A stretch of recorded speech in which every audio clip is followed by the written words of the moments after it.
Hi കൂട്ടുകാരെ, പുതിയൊരു വീഡിയോയിലേക്ക് എല്ലാവർക്കും സ്വാഗതം. അങ്ങനെ അനുപമയുടെ മനസ്സിലിരിപ്പ് മനസ്സിലാക്കാൻ പറ്റില്ല അമ്മേ, ഒരുപക്ഷെ നമ്മൾ ജയിലിൽ പോലും കിടക്കേണ്ടി വരും എന്നുള്ള വാക്കുകളൊക്കെ ഇങ്ങനെ പറയുമ്പോൾ ഉടൻ തന്നെ അത് വേണ്ട, നീ വിച്ചുമോനെ കൊണ്ടുവന്നില്ല, അത് തന്നെ വലിയ ഭാഗ്യം എന്നൊക്കെ ഇങ്ങനെ പറയാനിട്ടാ.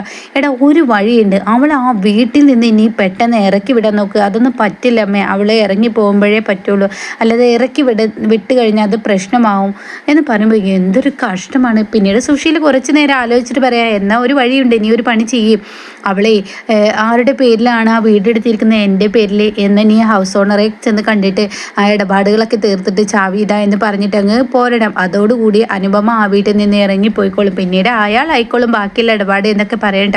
അപ്പോൾ അത് കേൾക്കുമ്പോൾ ഇന്ദ്രന് നന്ന് എന്ന് തോന്നണേ. എന്നാൽ ഈ സമയം സത്യനും ഈ പറയുന്ന ശ്യാമും കയറി വരികയാണ്. എന്താ ഇന്ദ്രട്ട ഈ കാണിക്കുന്നത്, ഇത് ശരിയാണോ? ഒരിക്കലും ശരിയല്ലാത്ത പ്രവൃത്തിയാണ് ചെയ്തിരിക്കുന്നത്, എന്തിന് നിങ്ങൾ വിച്ചുമോനെ കൊണ്ടുവന്നു? അപ്പോൾ അത് കേട്ട ഉടൻ തന്നെ, എന്താണ് നീ പറയുന്നത്, അവൻ്റെ കുഞ്ഞല്ലേ, അതിനെ കൊണ്ടുവന്ന എന്താ കുഴപ്പം? അപ്പോൾ ഉടൻ തന്നെ അവിടെ ശ്യാമ ഇടപെടുകയാണ്. ഇന്ദ്രട്ട, ഞാൻ എൻ്റെ ഒരു റിക്വസ്റ്റ് പറയണം, ഒരു കുഞ്ഞ് അതിൻ്റെ അമ്മയുടെ കൂടെയാണ് വളരേണ്ടത്, അതുകൊണ്ട് ആ കുഞ്ഞിനെ അവർക്ക് വിട്ടുകൊടുക്കുക എന്നൊക്കെ ഇങ്ങനെ പറയുമ്പോൾ ഉടൻ തന്നെ ഇന്ദ്രന് ദേഷ്യം പിടിക്കാനിട്ടാ. അങ്ങനെ ഇന്ദ്രൻ പറയണേ, എന്നെ ഉപദേശിക്കാൻ ആരും വരണ്ട, ഞാൻ എൻ്റെ കാര്യം നോക്കിക്കോളാം, വെറുതെ എൻ്റെ കാര്യത്തിൽ ഇടപെട്ട് വഷളാവാൻ നിൽക്കണ്ടെന്ന് പറയുന്നത് ഇന്ദ്രൻ ദേഷ്യത്തോടു കൂടി ഇറങ്ങി പോവാനേട്ടാ.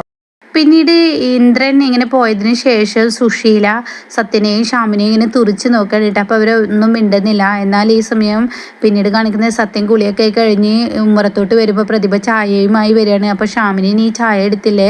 അപ്പോൾ ഉടൻ തന്നെ സോന പറയണേ, ശ്യാമേട്ടന് ചായ വേണ്ടെന്ന് പറഞ്ഞ് കുഞ്ഞിൻ്റെ കൂടെ കിടക്കുകയാണ്.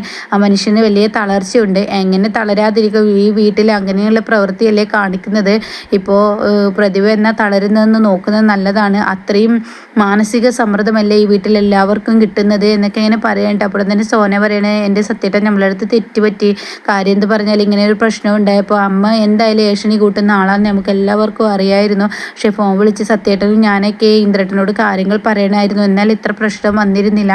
അപ്പോൾ ഉടൻ തന്നെ അവിടെ സത്യം പറയണേ, ഒരിക്കലും ഇന്ദ്രേട്ടൻ എങ്ങനെ ആവുന്ന ഒരിക്കലും പ്രതീക്ഷിച്ചിട്ടില്ലല്ലോ ഈ പറയുന്ന ഇന്ദ്രേട്ടൻ. ഒരു പക്ഷേ അമ്മയുടെ വാക്കും ഈ പറയുന്ന അനുപമ ചേച്ചിയുടെ വാക്കൊക്കെ കേട്ടിട്ട് നല്ലൊരു തീരുമാനം എടുക്കുന്ന ഞാൻ കരുതിയത്.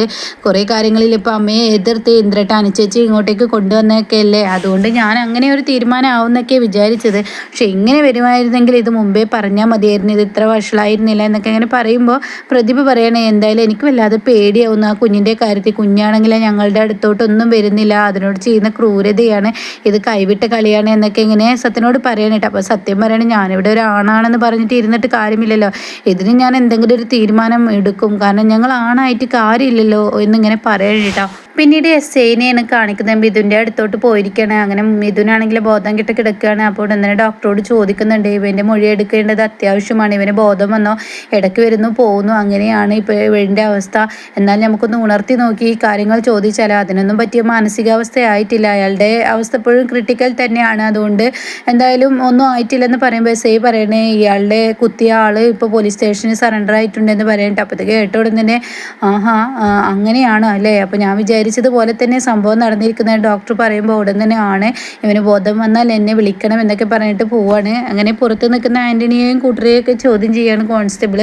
അപ്പോൾ നിങ്ങൾ ഈ സംഭവ സ്ഥലത്തുണ്ടായിരുന്നോ എന്ന് ചോദിക്കുമ്പോൾ അവർ പറയണില്ല, ഞങ്ങൾ പുറത്തായിരുന്നു, ബഹളം കേട്ടാണ് ഞങ്ങൾ ഓടി വന്നത് എന്നൊക്കെ എന്നെ പറയണേട്ടാ.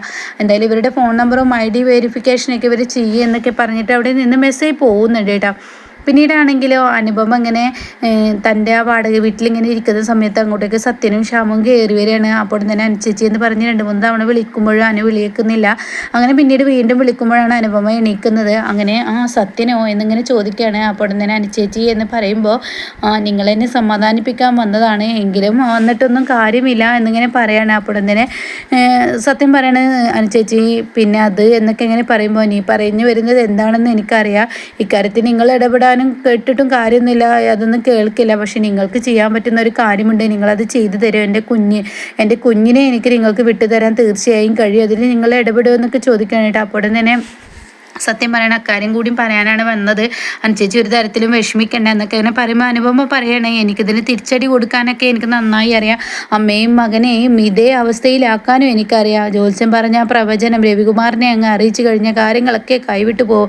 രണ്ടുപേരെയും ചോദ്യചിഹ്നമാവും. എന്നാൽ ഈ സമയം ഞാനിവിടെ എൻ്റെ ഭർത്താവ്, ഈ പറയുന്ന ഭർത്താവ് എന്നെ സംരക്ഷിക്കുമെന്നൊരു തോന്നലുള്ളത് കൊണ്ട് തന്നെ ജ്യോത്സ്യൻ്റെ പ്രവചനത്തിൽ ഹർഷയും സ്വന്തം അമ്മയും തന്നെ വലക്കുള്ളിൽ വിരിക്കുകയാണെന്നുള്ള സത്യം മനസ്സിലാക്കിക്കൊണ്ട് ആ മനുഷ്യനെ രക്ഷിക്കാൻ വന്ന എന്നെയാണ് ഇപ്പോൾ ആ മനുഷ്യ അമ്മയുടെ വാക്കുകൾ കേട്ട് പ്രതിയാക്കിയിരിക്കുന്നത്.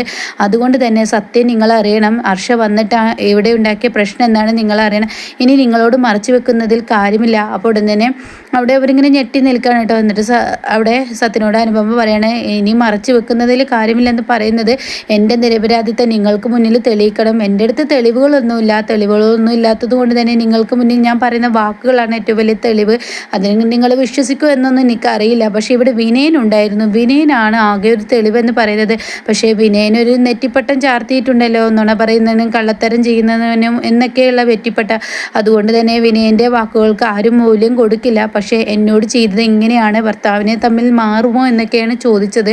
അതൊരു പെണ്ണിനെ സഹിക്കാൻ കഴിയില്ലെന്ന് പറയുമ്പോൾ അവരാകെ ഞെട്ടി നിൽക്കണം കേട്ടോ. ഇതേ സമയം സത്യാനേറ്റി പറയണേ, ഞങ്ങൾക്ക് അനുചേച്ചിയുടെ വാക്കുകൾ അത്രയും വിശ്വാസമാണ്. അതുകൊണ്ട് തന്നെ അനുചേച്ചി യാതൊരു വിധത്തിൽ സങ്കടപ്പെടേണ്ട, എന്തായാലും ഞങ്ങൾക്ക് കുറച്ച് സമയം തരണം എന്ന് ഷാമു പറയണേ. ഞങ്ങൾ പെട്ടെന്നൊക്കെ അങ്ങ് കയറി ഇടപെട്ട് കഴിഞ്ഞാൽ തീർച്ചയായും ഞങ്ങളുടെ ദാമ്പത്യ ജീവിതം കൂടി സുശീലാൻ്റെ തകർക്കും എന്നുള്ളത് സത്യമാണ്. അപ്പോൾ ഉടനെ സത്യം പറയണത് ശരിയാണ്, അമ്മ അതും ചെയ്യാത്തിലപ്പുറം ചെയ്യും. അതുകൊണ്ട് തന്നെ ഞാനൊരാണാണെങ്കിൽ ഇതിനൊരു പരിഹാരം ഉണ്ടാക്കും. അനുചേച്ചിയുടെ കുഞ്ഞിനെ ഞാൻ എന്തായാലും അനുചേച്ചിയുടെ കൈകളിൽ എത്തിക്കും എന്നിങ്ങനെ പറയണം കേട്ടോ. പിന്നീട് ദയയാണ് കാണിക്കുന്നത്. ദയ പോലീസ് സ്റ്റേഷനിൽ ഇങ്ങനെ ഇരിക്കുകയാണ്. ചിരുവിൻ്റെ മടിയിൽ ഇങ്ങനെ പേടിച്ച് വരച്ച് നിൽക്കുകയാണ്. അപ്പോഴാണ് പുറത്ത് എസ് ഐ കയറി വരുന്നത്. എസ് ഐയുടെ അടുത്തോട്ട് വിനയനും ശബരിയും ഓടിച്ചെല്ലാണ്. എന്താ ഉണ്ടായത്, എന്താണ് സാറേ അവൻ പറഞ്ഞത്, അവൻ്റെ അവസ്ഥ എങ്ങനെയാണ്? അവന് ബോധമില്ല, അവനൊന്നും പറഞ്ഞിട്ടില്ല. അവൻ്റെ മൊഴിയാണ് ഇനി ഏറ്റവും പ്രധാനം. പക്ഷേ അവൻ്റെ നില വളരെ ഗുരുതരമാണ്. അവനെന്തെങ്കിലും സംഭവിച്ചു കഴിഞ്ഞാൽ തീർച്ചയായും ഈ FIR ആക്കാം, മൊത്തത്തിൽ മാറി മറിയും. ഇപ്പോഴവളുടെ ജീവരക്ഷയ്ക്കാണ് ഇങ്ങനെയൊക്കെ ചെയ്തതെങ്കിലും കൂടിയിട്ട്, പക്ഷേ അതൊക്കെ ആകെ മാറി മറിയും. ഒരു പെണ്ണിനെ പോലീസ് സ്റ്റേഷനിൽ വെക്കാനും പറ്റില്ല. അതുകൊണ്ട് ഇപ്പോൾ തന്നെ മജിസ്ട്രേറ്റിൻ്റെ മുന്നിൽ പോയിട്ട് എന്ന് പറയുമ്പോൾ അവിടെ ഉടൻ തന്നെ അപ്പോൾ അവൾ റിമാൻഡ് ചെയ്യുക എന്നിങ്ങനെ ശബരി ചോദിക്കാനുണ്ട്. അതെ, അങ്ങനെ തന്നെ ആയിരിക്കും. ഒരിക്കലും എൻ്റെ ദയ അങ്ങനെ വിടരുത്. 24 മണിക്കൂർ ഒരു പെണ്ണിനെ നിങ്ങൾക്ക് കസ്റ്റഡിയിൽ വെക്കാനുള്ള ആ ഒരു അവകാശം നിങ്ങൾക്കുണ്ടല്ലോ. ആ 24 മണിക്കൂറിനുള്ളിൽ എന്തായാലും ഇതിൻ്റെ ബോധം വീണ് കഴിഞ്ഞാൽ അവൻ എന്താ പറയുന്നതെന്ന് നോക്ക്. അവന് പറയുകയാണ് ദയ കുത്തിയെന്ന് പറയുകയാണെങ്കിൽ കഥ മാറും. അപ്പോൾ ഉടൻ തന്നെ എന്തായാലും അവൻ എന്താ പറയുന്നത് നമുക്ക് നോക്കാം. അപ്പോൾ ഉടൻ തന്നെ ഇവനെയും പറയുന്നുണ്ട്, ഞങ്ങൾക്കൊരു വക്കീലിനെയും കാണണം വേണം. നാളെ ഞായറാഴ്ചയാണ്. നാളെ ഞങ്ങൾ കോടതിയിൽ ഹാജരാക്കാൻ പറ്റില്ല. ഞങ്ങൾ മജിസ്ട്രേറ്റിൻ്റെ മുന്നിൽ കൊണ്ടുപോയി ഹാജരാക്കി കാര്യങ്ങൾ അങ്ങ് മാറ്റിമറിക്കുക എന്നൊക്കെ ഇങ്ങനെ പറയുമ്പോൾ ശബരിമലയാണ് എൻ്റെ റിക്വസ്റ്റാണ്, ഇതൊരു FIR ഇടാനൊക്കെ വരട്ടെ. മിഥുൻ്റെ ആ മൊഴിയും കൂടിയും കേട്ടിട്ടാവാം. അതുവരെ എൻ്റെ ദയ ഇവിടെ ഇരിക്കട്ടെ എന്നുള്ള തീരുമാനം പറയാൻ കേട്ടോ. അപ്പോൾ ഈ സമയം പോലീസ് സ്റ്റേഷനിൽ ഉള്ളിലോട്ട് SI കയറി ചെല്ലണം. അപ്പോൾ ദയ ചിരുവിനെ കൂടെ ഇങ്ങനെ പേടിച്ച് വരച്ച് നിൽക്കുന്നുണ്ട്. അപ്പോൾ ഉടൻ തന്നെ ഒരു വനിതാ കോൺസ്റ്റബിളിനോട് SI പറയണേ, ദയയെ അവിടുത്തെ ഉള്ളിലെ വനിതാ സെല്ലിലോട്ട് മാറ്റിക്കോളൂ, പ്രൊട്ടക്ഷനായ വനിതകൾ ഉണ്ടല്ലോ. അപ്പോൾ അതുകൊണ്ട് തന്നെ എന്ന് പറയുമ്പോൾ ചിരി പറയണേ, എൻ്റെ ദയക്ക് നല്ല പേടിയാണ്, അതുകൊണ്ട് ദയ ഞങ്ങൾക്ക് ഒപ്പം നിൽക്കട്ടെ എന്ന് പറയുമ്പോൾ ഇതൊരു പോലീസ് സ്റ്റേഷനാണ്. പോലീസ് സ്റ്റേഷനിൽ എന്ത് പേടിയാണ് ഇവൾക്ക് പേടിക്കേണ്ടത്? എന്താ ദയ നീ പേടിക്കുന്നുണ്ടോ? ഇവളെ പോലെ ഒരു ധൈര്യമുള്ള കുട്ടിയെ ഞാൻ എവിടെയും കണ്ടിട്ടില്ല. എന്താ ദയ നിനക്ക് വല്ല പേടിയുണ്ടോ എന്ന് ചോദിക്കുമ്പോൾ ഉടൻ തന്നെ പറയണില്ല, എനിക്ക് പേടിയൊന്നുമില്ല, എന്നാൽ പൊയ്ക്കോളൂ എന്ന് പറയണേട്ടാ. അങ്ങനെ ഇവർ പുറത്തോട്ട് ചെല്ലാണ്. പുറത്തോട്ട് ചെല്ലുമ്പോൾ വിനയൻ അവിടെ നിൽക്കുന്നുണ്ട്, അതുപോലെ തന്നെ ശബരിയും നിൽക്കുന്നുണ്ട്. അങ്ങനെ ശബരി പറയണേ, എനിക്ക് പെട്ടെന്നൊരു വക്കീലിനെ ചെന്ന് കാണണം, അത് കഴിഞ്ഞ് എൻ്റെ അച്ഛനോട് വിവരങ്ങൾ പറയണം. വിനയൻ എൻ്റെ ബൈക്കിൻ്റെ ചാവി ഒന്ന് തരുമോ? അതിനെന്താ എന്ന് പറഞ്ഞിട്ട് വിനയൻ കൊടുക്കുന്നുണ്ട് കേട്ടോ. അപ്പോൾ ചീരു ഒപ്പം നിൽക്കുന്നുണ്ട്. അപ്പോൾ വിനയൻ പറയണേ, ശബരി നീ ഒരു പണി ചെയ്യോ, ചീരുവിനെ എന്തായാലും നീ ദാസങ്ങളുടെ വീട്ടിൽ വിട്ടിട്ട് നീ എന്തായാലും അങ്ങോട്ടേക്ക് പോയിക്കൂടെ എന്നൊക്കെ ഇങ്ങനെ ചോദിക്കുമ്പോൾ തന്നെ ചിരി പറയണം, അത് വേണ്ട, എൻ്റെ ദയ പുറത്ത് വരുമ്പോൾ ഒരു പക്ഷേ ശബരിയെ എന്നെ ചോദിക്കും. അപ്പോൾ അവൾക്ക് എന്തെങ്കിലും പേടിയോ ബുദ്ധിമുട്ടൊക്കെ ഉണ്ടെങ്കിൽ ഞങ്ങൾ ആരെങ്കിലും ഇവിടെ വേണം, അതുകൊണ്ട് ഞാൻ പോകുന്നില്ല എന്ന് പറയട്ടോ. അപ്പോൾ ഈ സമയം ശരി എന്നാൽ അങ്ങനെ ആയിക്കോട്ടെ എന്ന് വിനയം പറയണം. പിന്നീട് ശബരി വിനയൻ്റെ ബൈക്കും വാങ്ങി അങ്ങ് പോകുന്നുണ്ട് കേട്ടോ. എന്നാൽ ഈ സമയം ചീരുവോടെ ഇങ്ങനെ നിൽക്കുമ്പോൾ ചീരു എന്തോ ഒരു ദയനീയത തോന്നുകയാണ് വിനയനോട്. ആ ഒരു കണ്ണിലൂടെ വിനയൻ ഇങ്ങനെ നോക്കുമ്പോൾ വിനയൻ ചിരുവിൻ്റെ മുന്നിൽ നിന്ന് മാറി നിൽക്കുകയാണ് കേട്ടോ.